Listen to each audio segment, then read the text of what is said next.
Episode 1 की starting में हम एक बिल्डिंग देखते हैं जहां पर 3 लोगों को उनके बॉस ने एकदम किनारे पर लटकाया होता है, क्योंकि उन्हें लग रहा होता है कि उन तीनों में से किसी ने उन्हें धोखा दिया है और उनकी इन्फॉर्मेशन दूसरी कंपनी को लीक की है, जिस पर तीनों ही कह रहे होते हैं कि हमने ऐसा नहीं किया।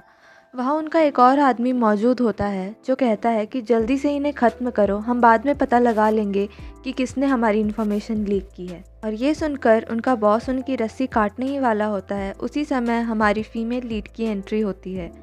वो उनके बॉस के पास जाकर पूछती है कि क्या वो आप ही हो जिन्होंने मुझे बुलाया है, मैं लायर हंटर हूँ। और दोस्तों, यहाँ हमें पता चलता है कि हमारी हीरोइन एक लायर हंटर होती है जो किसी की भी आवाज़ सुनकर बता सकती है कि वो इंसान सच बोल रहा है या झूठ। उनका बॉस कहता है, देखने में तो तुम एक बच्ची जैसी लगती हो, क्या तुम ही लायर हंटर हो? जिस पर वो उन्हें अपना कार्ड दिखाती है और कहती है, रुको, मैं अभी साबित करती हूँ कि मैं लायर हंटर हूँ। और उन तीनों के पास जाकर पूछती है, क्या वो तुम ही हो जिसने अपनी कंपनी की इन्फॉर्मेशन लीक की है? जिस पर तीनों मना कर देते हैं कि हमने ऐसा कुछ भी नहीं किया।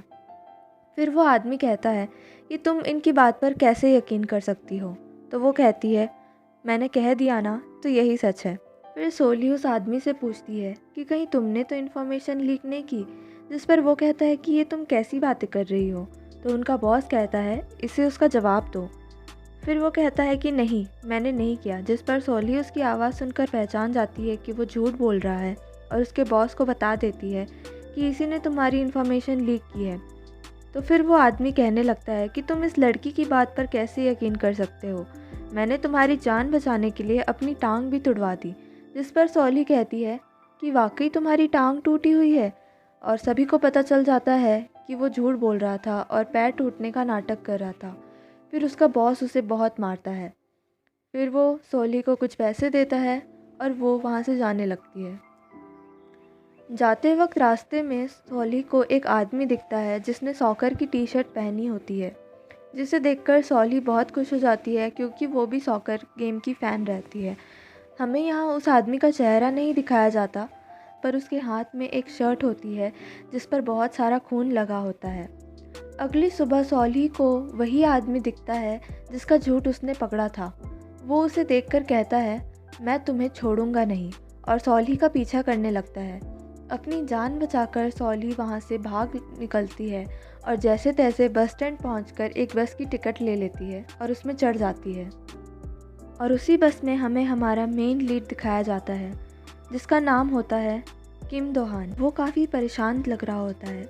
एक आदमी उसके पास आकर कहता है कि तुम्हारी गर्लफ्रेंड का मेरे पास मैसेज आया था और वो सुसाइड करने वाली है, हमें चलकर उसे रोकना चाहिए। जिस पर दोहान कहता है कि हमारा ब्रेकअप हो गया है और मुझे अब उससे कोई मतलब नहीं। फिर वो आदमी कहता है कि तुम उसके साथ ऐसा कैसे कर सकते हो? कहीं तुमने उसे चीट तो नहीं किया, या तुम्हारी कोई और भी गर्लफ्रेंड तो नहीं? जिस पर दोहान कहता है कि मैंने उसे चीट नहीं किया है। फिर वो आदमी दोहान को मारने लगता है और यहीं हमारी मेन लीड भी ये सब देख रही होती है। उसी समय वो देखती है कि जो आदमी उसके पीछे पड़ा था वो बस के अंदर आने वाला होता है। तो वो उस आदमी को किम को मारने से रोकती है और कहती है, आपके कारण ये बस रुकी हुई है और हमें लेट हो रहा है। और आदमी पूछता है कि कहीं यही तुम्हारी गर्लफ्रेंड तो नहीं?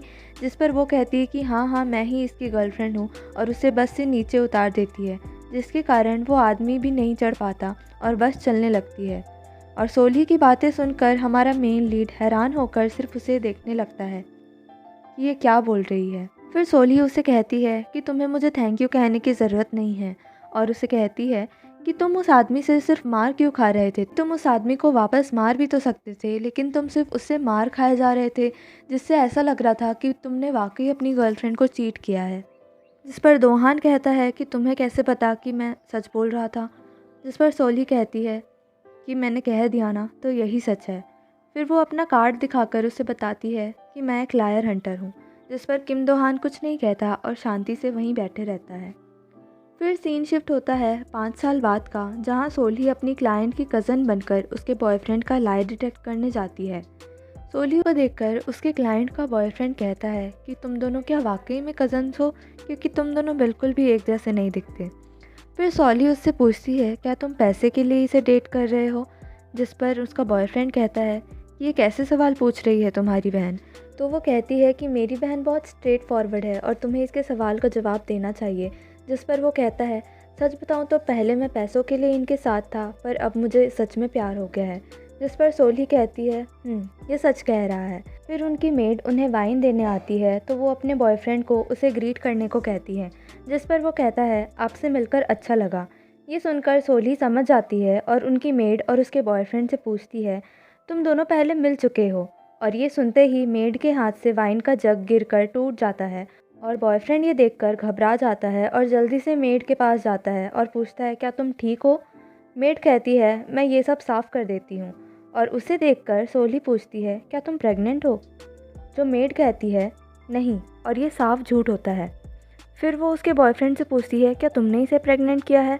जिस पर उसका बॉयफ्रेंड कहता है, ये कैसी बकवास बातें कर रही हो तुम, ऐसा कैसे हो सकता है, और ये भी झूठ होता है। और इतना सुनते ही सॉली अपने क्लाइंट को बता देती है कि उसके बॉयफ्रेंड और उसकी मेड ने मिलकर उसे धोखा दिया है। इतना सुनते ही मेड अपने घुटनों पर बैठ जाती है और माफ़ी मांगने लगती है और यहाँ से सॉली अपने ड्राइवर के साथ निकलने लगती है।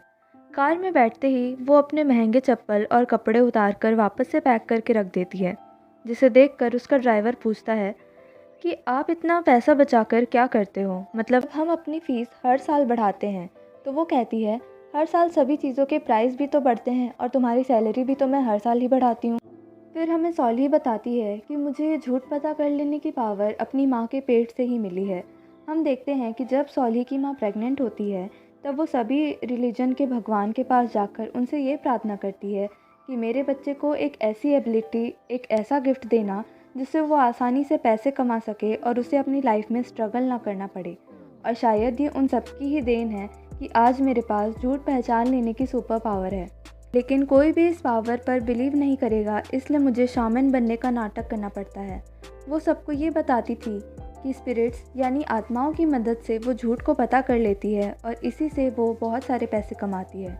उसका अब खुद का एक कैफ़े भी होता है जिसका नाम होता है लूनी टैरोट कैफ़े। कार में सोली का ड्राइवर सेओन के गाने चला रहा होता है और साथ ही बहुत एंजॉय कर रहा होता है। दरअसल सेओन उसकी फेवरेट आइडल होती है और वो उसका बहुत बड़ा फ़ैन होता है। फिर वो सोली से कहता है, आज रात किम दो हान की अवार्ड सेरेमनी है, मैं वहीं जाने वाला हूँ सेओन की परफॉर्मेंस देखने के लिए। फिर सोली पूछती है, ये किम दो हान कौन है? जिस पर वो बताता है कि किम दो हान सेओन का सॉन्ग राइटर है और आज उसे अवार्ड मिलने वाला है। पर बात यह है कि किम दो हान के बारे में किसी को कुछ भी नहीं पता, वो किसी से भी नहीं मिलता और जब भी किसी ऑनलाइन मीटिंग में आता है तो उसका फेस कवर्ड रहता है, इसलिए आज तक किसी को भी नहीं पता कि वो कैसा दिखता है। फिर हमें रात के शो दिखाया जाता है जहां सेओन की परफॉर्मेंस के बाद किम दो हान को बेस्ट कंपोज़र अवार्ड मिलता है और क्योंकि वो यहाँ मौजूद नहीं होता, उस अवार्ड को लेने सेओन जाती है। शो के बाद सभी किम दो हान से मिलना चाहते हैं और सेओन से उन्हें मिलवाने को कहते हैं, जिस पर सेओन कहती है कि आज तक मेरी उनसे सिर्फ ईमेल और फ़ोन कॉल्स पर ही बात हुई है। जिस पर जे एंटरटेनमेंट का सीईओ होता है, मैं इस बारे में किम दो हान से बात करके आपको बताता हूँ। जैसे ही सेओन पार्टी से बाहर निकलती है, कुछ रिपोर्टर्स देख लेते हैं कि उसके हाथ में 2 अवार्ड है, जिसमें से एक उसका होता है और दूसरा किम दो हान का। और फिर वो इसे देखकर समझ जाते हैं कि वो ज़रूर किम दो हान के पास जाएगी और उसका पीछा करने लगते हैं। दूसरी ओर हमारा हीरो किम दो हान अपने घर में बैठे अवार्ड सेरेमनी की न्यूज़ देख रहा होता है और उसी समय वहाँ सेओन आ जाती है। वो उसे दरवाज़ा खोलने को कहती है, जिस पर दोहान कहता है, अगर दुखचंद तुम्हारे साथ है मैं तभी तुम्हारे लिए दरवाज़ा खोलूँगा। तो सेओन कह देती है, हाँ वो साथ में ही है। दरवाज़ा खोलने पर वो देखता है कि सेओन अकेले आई हुई है। उसे अकेले देखकर वो पूछता है कि तुम्हारे साथ दुखचैन नहीं आया? जिस पर वो कहती है कि अगर मैं तुम्हें बता देती कि दुखचैन मेरे साथ नहीं है तो तुम मेरे लिए दरवाज़ा नहीं खोलते। फिर वो किम दो हान को उसका अवार्ड दिखाती है, जिसे देखकर किम दो हान काफ़ी खुश हो जाता है और साथ ही काफ़ी इमोशनल भी। फिर वो दोहान के साथ एक सेल्फी लेती है और दोहान उसे कहता है, काफ़ी लेट हो गया है, अब तुम्हें अपने घर जाना चाहिए। जिस पर सेओन कहती है कि मैं आज रात यहीं रुकना चाहती हूँ, पर किम दो हान कहता है, नहीं तुम्हें अपने घर जाना चाहिए और बार बार उसे अपने घर जाने को कहता है। सेओन कहती है, मेरी ड्रेस बहुत टाइट है, प्लीज़ मेरी ज़िप खोल दो। और ये सुनकर दोहान उसे इग्नोर कर देता है और उसे फिर से अपने घर जाने को कहता है। जैसे ही सेओन किम दो हान की बिल्डिंग से बाहर निकलती है, उसे कुछ रिपोर्टर्स देख लेते हैं और उसकी फ़ोटो ले लेते हैं। दूसरी ओर हम देखते हैं कि दोहान स्लीपिंग और एंजाइटी के पिल्स लेकर सो जाता है और उसे एक काफ़ी डरावना सपना आता है जो उसकी पास्ट से रिलेटेड होता है और उसके बाद वो सारी रात नहीं सो पाता। सेओन को वहाँ पर देखकर काफ़ी रिपोर्टर्स को ये खबर मिल जाती है कि उसी बिल्डिंग में किम दोहान रहता है और अगले ही दिन उसकी बिल्डिंग के बाहर रिपोर्टर्स की भीड़ लग जाती है। और जैसे ही दोहान अपनी बिल्डिंग के अंदर जाता है, एक रिपोर्टर उसका पीछे पीछे आ जाता है और उसकी एक फ़ोटो क्लिक करने लगता है और जैसे तैसे दोहान अपने आप को बचाते हुए अपने घर में जाता है।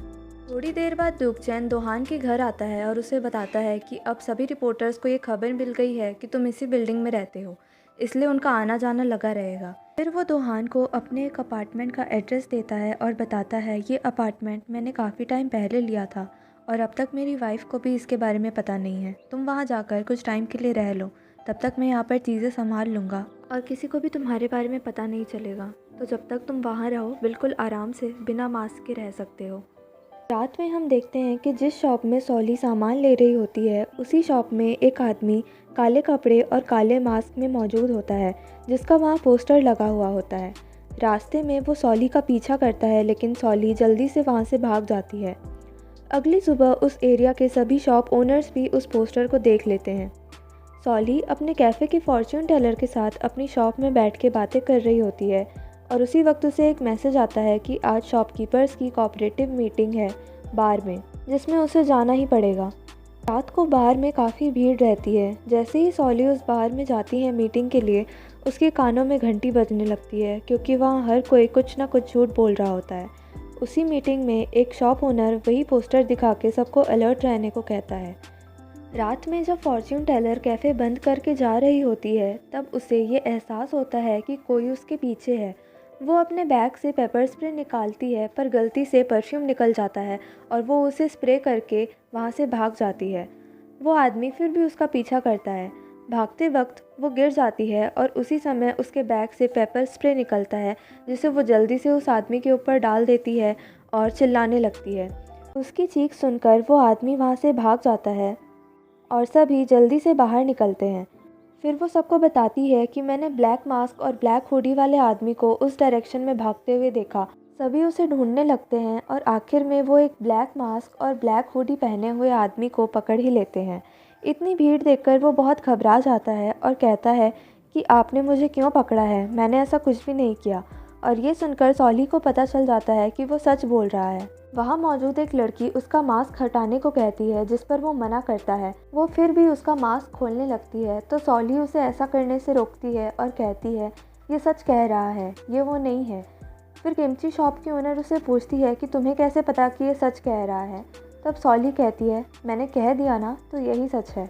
और ये सुनकर उस लड़के को याद आ जाता है कि ये वही लड़की है जो 5 साल पहले उसे बस में मिली थी और जिसने उसकी जान बचाई थी।